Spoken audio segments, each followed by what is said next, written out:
Hey everyone, I'm back after a long delay. Had to get some unfinished business done at Unlearn. How are you doing? We'll continue the series from where I left off. So this is episode number 5 and today we are discussing about user flows. So by the end of this video, you will know why are user flows needed and how can you create a user flow yourself. So let's start with what is a user flow. A user flow is a simple representation of a user like me reaches from a starting point to an end point. It's very important to define what is the start point and what is the end point of the flow. So let's create a user flow. To create, remember these basic shapes. First, a cylinder, right? A cylinder is the starting and end point of the user. Just a simple thing. Rectangle is all the steps a user is taking in the flow. A rhombus is when a user has to take a decision, and arrows are generally to connect two steps, right? These are the 4 basic shapes that you have to remember whenever you're creating a user flow. Now let's take an example. If I had to go from my home in Delhi to the airport to catch a flight. So we know the starting and the end point for the user flow. I'll open new Figma and go to FigJam. You can use other tools such as Miro. So once I am in FigJam, the first step I'm creating is where are we starting? My home in Delhi. So this is a cylinder, right? In a cylinder, the starting point is my home in Delhi. Then I have to take a decision on which mode of transport I'll be selecting, right? It can be a taxi or an auto or a metro, right? 3 options. Hence, mode of transport, as I said, would be a rhombus. Then for a taxi, I have to get a taxi and ask them to drop me to airport, and then I'll reach to the departure gate at airport. For a Ola or Uber, I'll just search for the cab, confirm the cab, and the cab will drop me to the airport, right? I'll again reach the same destination, which is the departure gate at airport. So for taxi and Uber, both I'll be reaching at the departure gate at airport, right? Understood? Alright. So the next thing is the metro, right? If I'm taking a metro, I'll be walking for a kilometer to the main road. From the main road, I'll get a taxi and ask them to drop me to the metro station, right? From the metro station, I'll board a metro, which will take me to terminal 3 of metro station, right? And from that terminal 3, I'll have to walk for 5 minutes to reach to the airport. And then after that, I'll complete my boarding and security check, right?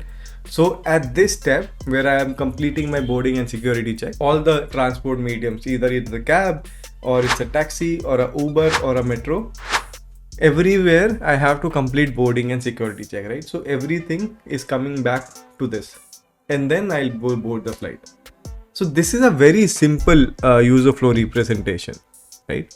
That explains you how I'm starting. There's a starting point. There's a decision that I'm making, and there are multiple mediums, and I'm reaching to the same destination or same point in the user flow, and then I'm completing the whole flow, right? So I hope this made a lot of sense to you. A very easy way to make a user flow just for a normal day-to-day situations, so that it makes you understand it much more easily. So now when you create a user flow for a product, you'll realize that it's an amazing tool to zoom out and look at the bigger picture.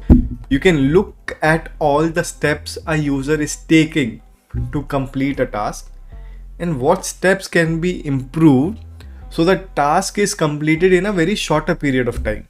One good example I would share is of BNPL products. So BNPL is buy now pay later, like Paytm Postpaid, Lazy Pay, etc. that you might have heard about them. So if you look at this graph or this user flow, this is a visualization of how a normal payment takes place to complete any transaction, right? You have to make payment for a purchase. You choose you want to do UPI or a card. Let's say you do card. So you have to enter the card details, right? And then enter CVV, wait for OTP, enter OTP, and then the transaction is completed. So this is how a normal transaction looks like right now. And now let's look at how a transaction with Paytm Postpaid or Lazy Pay is happening, right? Simple, one click. So in making a purchase, you just choose the method as Lazy Pay. done. Your transaction is completed. That's it. That is it. So this makes transactions so easy that users don't get the time to overthink about the purchase, and there are reduced cart abandonments, right? Less people leave the cart, and high purchase completion is happening right now. So most people will complete the purchase because it is very simple process of just one click, rather than having to enter the CVV, wait for the OTP and stuff, right? Just single click. Amazing, isn't it? But this insight came from user flow.